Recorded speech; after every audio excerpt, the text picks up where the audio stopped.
Pag-usapan po natin 10 bagay na delikadong gawin ninyo kapag gutom. Yung mga bawal gawin, medyo bawal kainin or inumin kung gutom kayo, kung walang laman ng tiyan. I think marami sa inyo nagkakamali dito. Ingat po tayo lalo na sa number 5, number 6, number 10. Oo, medyo deadly tong 6, 5, 6, and 10 eh. Number 1 na pagkain na dapat medyo mag-iingat tayo pag walang laman ng tiyan, spicy foods. Kung masyadong spicy yung pagkain tapos empty stomach, case to case, depende kung kaya tanggapin ng tiyan nyo. Pero yung iba hindi kinakaya, nagtatae, sumasakit ang tiyan. Kasi ang spicy foods, yung sobrang anghang talaga, may capsaicin.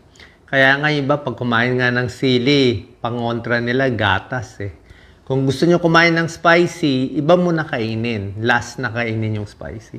Number 2 na dapat medyo iwasan, ito gawain ng kababayan natin, iinom ng kape, walang laman ng tiyan, yun lang.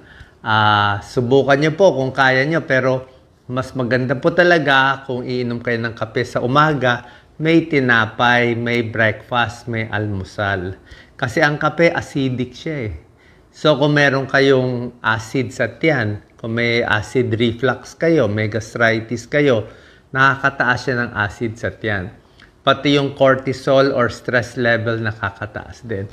Pinakamaganda, kumain muna kayo ng almusal, tinapay, gusto nyo kanin, ulam, tsaka kayo uminom ng kape. Mababawasan yung acidity. From 100%, magiging 30% na lang yung pagka-acidic ng kape pag may lamang antiyan po ninyo. Number 3, ito gawain ng iba. Multivitamins, di ba? Kaya nyo ba uminom ng multivitamins walang laman ng tiyan? Ako, minsan tinatry ko, pero yung iba sumasakit na ang tiyan. Lalo na kung ang lalaki ng multivitamins mo, sasakit yan, masusuka, may nagtatae. Lalo na kung meron kayong history ng irritable bowel, yung makuluan tiyan tulad ko. Ang mahirap pang inumin na vitamin pag walang laman ng tiyan, vitamin C. Diba? Ascorbic acid. Kasi sinabi na nga acidic, ascorbic acid. Iron. Nako, iron. Nasakit sa tiyan ng iron. O yung mga, yung mga potassium supplement ni Doc Lisa. Ang sakit-sakit sa tiyan ng potassium soup. So, vitamin C, iron, potassium, calcium. Ako nakakaya ko yung calcium pero yung iba daw masakit din daw yung sa tiyan yung calcium. So, kayong vitamins, mas maganda, may laman ng tiyan. Number 4, chewing gum. Mahilig ba kayo mag-chewing gum? Pag nag-chewing gum kayo, walang laman ng tiyan, ang feeling ng tiyan nyo kasi kumakain ka eh. Pag kumakain tayo, nagpo-produce ng acid ang tiyan. So, pag nag-chewing gum ka, magpo-produce din yung acid ang tiyan mo. Pero wala kang kinakain. So, tataas yung risk mo magkaroon ng gastric reflux tsaka ulcer. Ito, number 5. Ito, delikado. Number 5, walang laman ng tiyan, pain reliever. Nako, delikado po. Pain reliever, aspirin, mefenamic acid para sa kirot, ibuprofen, walang laman ng tiyan, very high risk po. Pwede mag-ulcer, mag-bleeding, mabutas ang tiyan, masisira ang lining ng stomach. Actually, kahit inumin mo tong pain reliever after meals, tapos kumain, may danger ka nga ma-ulcer dito, lalo na kung walang laman ng tiyan. Kasi yan po talaga side effect ng pain reliever. Tulad na sinasabi ko sa inyo, wag basta-basta iinom ng pain reliever, pwede masira ang tiyan, magka-ulcer, mag-bleeding, at pwede mag-kidney problem. Okay, doble ang tama niya. So, kung iinom kayo, dapat nireseta ng doktor at 3 days o konting araw lang, hindi yung tuloy-tuloy. Number 6, nako, mas delikado pa to. Alak. Sino dyan? Subukan nyo uminom ng alak, diba? Yung mga manginginom, gusto uminom ng alak, empty stomach. Sobrang bilis malasing nito. Kasi walang pagkain ng tiyan, tapos uminom ka ng maraming alak, talagang papasok agad sa dugo. So yung blood level, pag kinunan ka ng dugo, ang taas ng alcohol level mo, bawal ka mag-drive. Pag nag-drive ka, mahuhuli ka. Pag sa Amerika yan. So, drunken driving, pwede kang mabangga, mabilis malasing, mabilis magka-hangover at toxic na sa brain. Diba? So, kaya hindi po maganda. Dapat ngayong alak, kung iinom man kayo po, konti-konti lang mabagal.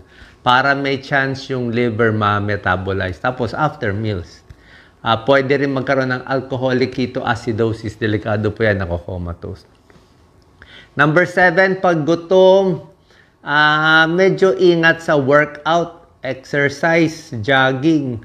May mga tao ngayon, actually controversial to, may pro and con. Merong iba nag-exercise, sinusubukan nila yung fasting, walang laman ng tiyan. Ewan ko lang kung paano nila kinakaya. Yung iba nag-hypoglycemia, bagsak ang blood sugar, pero iba kaya. Tsaka pwede maka-affect sa performance and effectivity nyo. Normally, ang pinaka-normal, kahit ano namang sports, kakain ka muna ng konti o light meal, 1 to 2 hours para may energy ka, di ba? Yung iba nga, kinakain puro carbohydrates. Nakita ko spaghetti bago mag-basketball, bago mag-tennis ng mga matagalan.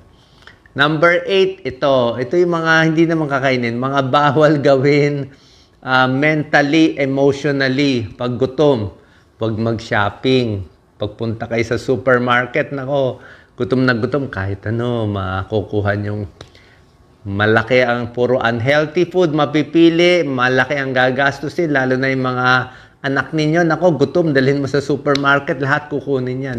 Hindi na maka-decide. Pupunta ka sa restaurant, gutom na gutom, mapapa-order ka na marami. Meron kang importanteng desisyon sa pera, away mag-asawa, gutom, mag-aaway kayo lalo. Kumain muna bago na lang mag-away muli. Number 9, ito medyo mag-iingat din sa number 9. Antibiotics. Merong mga antibiotics kailangan after meals. Yung common na antibiotic, yung amoxicillin. Masakit sa tiyan na amoxicillin makulo, di ba? Naka-amoxicillin, medyo mas malambot ang dumi nyo Maraming magkakapatid to, amoxicillin, doxycycline, tetracycline, kahit itong mga azithromycin. Dati, na-hospital ako dito sa azithromycin dati. Nakainom ako, walang laman ng tiyan. Ang side effect pala, diarrhea, grabe.